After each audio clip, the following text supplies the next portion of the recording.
గురువుగారు ఇక 10వ రాశి మకరం రాశి. ఈ రాశి వారి యొక్క రాశి ఫలాలు ఎలా ఉన్నాయి? ఏ ఏ పరిహారాలు చేసుకుంటే మంచి జరుగుతుందంటారు? ఈ సంవత్సరం మకర రాశి వారిని పరిశీలిస్తే వీరికి ఆదాయం 8, వ్యయం 14, రాజపూజ్యం 4, అవమానం 5. ఈ రాశి వారికి 14 మే నుండి 17 అక్టోబర్, తిరిగి 4 డిసెంబర్ నుంచి సంవత్సరాంతం వరకు గురువు 6వ స్థానమునందు అనానుకూలంగా ఉండే అవకాశాలు కలవు. ఈ రాశి వారికి వృత్తి వ్యాపారమునందు ఇబ్బందులు ఎదుర్కోవటం, అదేవిధంగా మానసిక ఆందోళన పెరగటం, అధిక ఖర్చులు, కుటుంబంలో ఎవరైనా సభ్యులకు అనారోగ్య పరిస్థితులు ఎదుర్కోవటం, దానివలన కొంత అధికంగా ఖర్చు చేసే సూచనలు కలవు. ఈ రాశి వారికి అధిక ప్రయాణాలు, వృథా ప్రయాణాలు, బంధుమిత్రులతో ఇబ్బందులు, కొంత శత్రుత్వం అధికమయ్యే సూచనలు కూడా కలవు. ఈ రాశివారు బంధుమిత్రులతో, శత్రువర్గం వారితో కొంత జాగ్రత్తగా మలుచుకోవటం మంచిది. ఉద్యోగులకు పై అధికారుల నుండి కానీ తోటి ఉద్యోగుల నుంచి చిన్న చిన్న ఇబ్బందులు ఎదురయ్యే సూచనలు ఉంటాయి, అవమానాలు కూడా ఎదురయ్యే సూచనలు ఉంటాయి. కాబట్టి కొంత జాగ్రత్తగా ఉండాలి. మానసికంగా ధైర్యంగా ముందుకు సాగితే వీరు వీటన్నిటిని కూడా అధిగమించగలుగుతారు.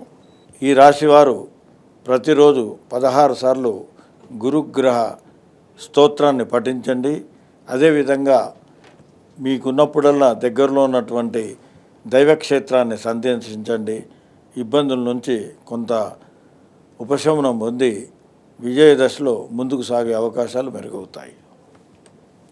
ఇక ఈ రాశి వారికి 18 అక్టోబర్ నుండి 4 డిసెంబర్ మధ్యకాలంలో 7వ స్థానమునందు గురు సంచారం వలన ఇబ్బందులను అధిగమించి లాభాల దశలో వృత్తి వ్యాపారంలో ముందుకు సాగే సూచనలు కలవు.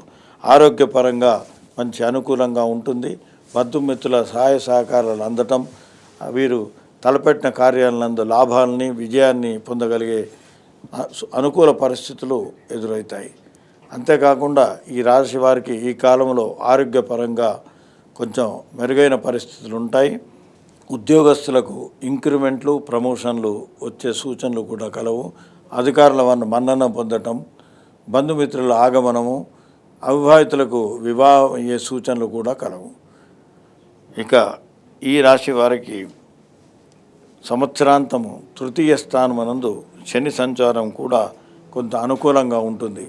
వీరికి వృత్తి వ్యాపారం నందు లాభాలు కలగటం, ముఖ్యంగా భూగృహ సంబంధమైనటువంటి విషయాల్లో అనుకూల పరిస్థితులు ఉండటం వలన భూమి కొనటము లేదా ఇల్లు నూతన గృహ నిర్మాణం చేయటము, ఈ విధమైనటువంటి అనుకూల పరిస్థితులు ఎదురయ్యే సూచనలు. ఆర్థికంగా బాగుంటుంది.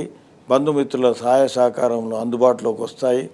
అంతేకాకుండా శారీరకంగా ఆరోగ్యపరంగా మంచి శుభపరిణామాలు కలిగే అవకాశాలు కలవు.